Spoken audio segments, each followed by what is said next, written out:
so sorry. It's not that bad, I swear. And the service starts in 10 minutes, and most of your guests have arrived. Thank you, Father Jim. This better not be noticeable, or I swear to God. No, this isn't really the best place to say that. Excellent title. Altered, excellent title. Because it's the double entendre, because it's like altered, but then alter plant. Excellent title. I feel like this film, I really like the subject matter and like the relatability of getting married and being unsure about your choice and like having and like the idea that even you can be at the altar or whatever and still feel like this is not the right choice, and at that point something gotta shake. You gotta make a decision and run with it. And I respect that. I think this film communicated that principle in a good way. I also really like the cinematography, how it was like floating around. I think it really added to the momentum and the tension. Choosing yourself is quite a task. In the end, our bride leaves us with the statement, someone's got to choose me.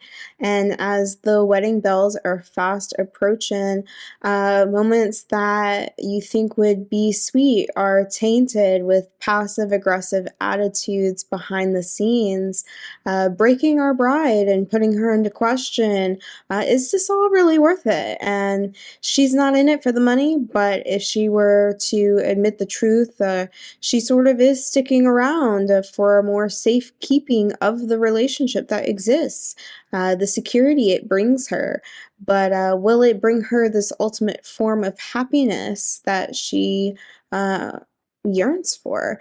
The last straw always is something so simple. Floral arrangements arrive and they aren't the ones that she requested, the ones she ordered. Realizing her fiance's mother has intervened and taken over her day once again, she makes her fiance choose between him or her, choose a flower, and metaphorically speaking, choose between his family and herself.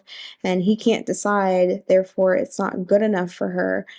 She cancels the wedding and then decides to leave with her fellow comrades. This feels, primarily driven by these three characters, and I think that you've done a really nice job of fully realizing all of them in a really short amount of time. They all three feel very distinct and just very well thought out.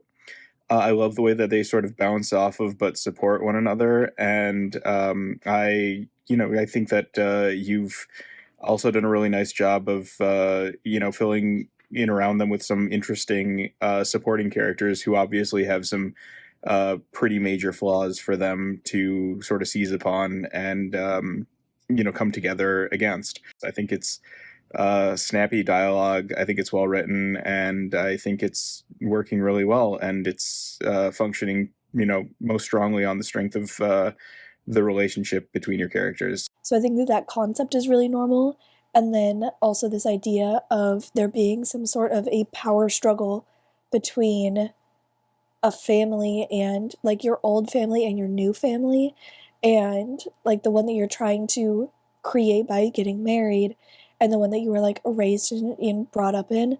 I think that that's not only a really popular concept, but I think it is a very true. That's why it's such a popular concept, is because it has so much validity in the real world. And this idea of you have to choose, you can't have it both ways. Are you going to stay loyal and be brave and stand up for your, brand new burgeoning family with, who you're choosing to get married to?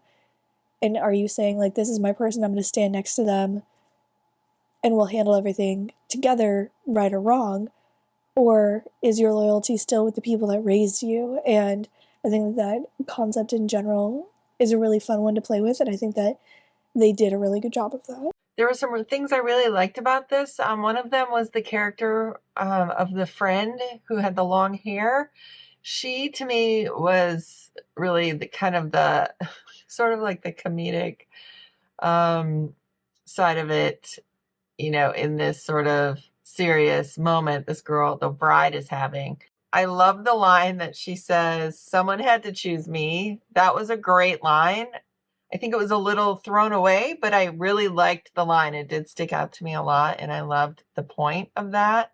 The whole theme and point made sense to me, and I really liked it. I really liked the part about the flowers too. That was really neat story. Well, part of the story, I guess. It was really neat writing with that. I liked the thought of the two different flowers. Now, which flower are you going to pick? And he's like, can't we have both?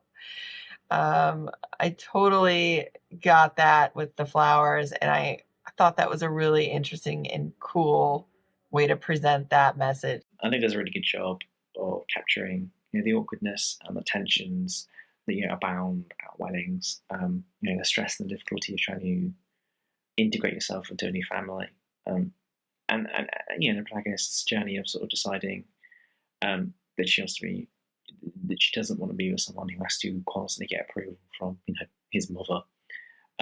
It is both funny, it's also empowering. So I thought that was a pretty cool little film. I thought that what they did with that was really cool, and the cinematography was really beautiful. The story was great, had a beginning and middle and end, and it was really, really relatable too. So that was fantastic. Great location where they shot this. I thought that was cool, and the music just fit this absolutely perfectly.